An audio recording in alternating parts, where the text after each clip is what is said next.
তারপর বলো কি হলো? তুই এখনো রেডি হসনি? যাবি না? না আমি যাবো না, তোমরাই যাও।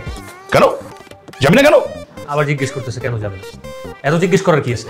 তোমার মনে হয় জানো না তোমার ছোট ছেলে আমার বিয়ে ভাঙার জন্য উঠা পড়ে লাগছে? আমার বাবা আমাকে কেমন লাগে? অনেক ভালো লেগেছে, তারা আমাকে কতটা আপন করে নিল। বাবা এরকমই জানো, আমাদের দুই ভাইকে ছোট থেকে বড় করেছে, আমাদের কোনো সকালে কোনো সময় অপূর্ণ রাখে। কিন্তু তোমার ভাইটাকে যেভাবেই হোক একটু সোজা বানাতে হবে। হাজারও হোক একটা মাত্র দেবর আমার। আচ্ছা, আমাদের বিয়ের দিন যদি তোমার ভাই মন খারাপ করে থাকে, বিষয়টা কি ঠিক হবে? তা অবশ্য ঠিক বলছো, ওটা ব্যাপার না, আস্তে আস্তে ঠিক হয়ে যাবে। তুমি বাসে যাও, কালকে কিন্তু আসতেছি তোমার বাসায়, গিয়ে তোমার বাবা আমাকে বলে। আচ্ছা ঠিক আছে, জানাবো। কিন্তু তাহলে তোমাকে রিক্সা করে দিই নাকি? হ্যাঁ আয় রিক্সা, আয় দাঁড়াও, সবাই একটু নামাই দাও। যাও যাই তাহলে। হ্যাঁ বাই। সাবধানে যাও। ওকে আচ্ছা ঠিক আছে, টাটা। দাঁড়ায় দাঁড়িয়ে তোমার ভাবসাব দেখতেছি, আমার না এখন সন্দেহ হইতেছে তুমি কি আসলে আমার ভাই? কারণটা চিনিস? একদম কানের নিচে একটা লাল হয়ে যাবে। বড় ভাইয়ের সাথে কথা বলতে সেটা জানোস না?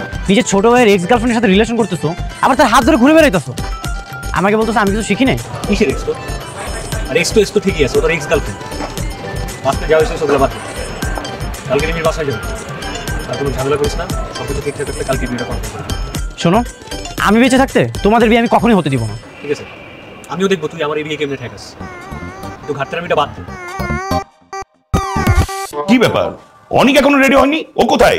ও তো যাবে না, রুমের মধ্যে ঝিম্মেরা বসে আছে। কেন যাবে না কেন? ওকে নিয়ে যে কি করি, রুমের মধ্যে জিদ করে বসে আছে, কেমন লাগে বলো তো? মাথাটা একটু ঠান্ডা কর, তুই আমাদের সাথে চল, একটা কিছু ব্যবস্থা হবে, চল। না আমি যাবো না। আর তোরা এখানে কেন আসছিস? আরে তোর বড় ভাইয়ের জন্য পাত্রী নিতে যাচ্ছি, তুই না গেলে হবে নাকি? আর আন্টি আমাদের ফোন দিয়ে ডেকে নিয়ে আসছে তোর নিয়ে যাওয়ার জন্য। অনেক অনেক অনেক বাইরে আয়। ডাকতেছি, চল। বলো বাবা। কি হলো? তুই এখনো রেডি হসনি? যাবি না? না আমি যাবো না, তোমরাই যাও। কেন যাবি না কেন? আবার জিজ্ঞেস করতেছে কেন যাবে না। এত জিজ্ঞেস করার কি আছে?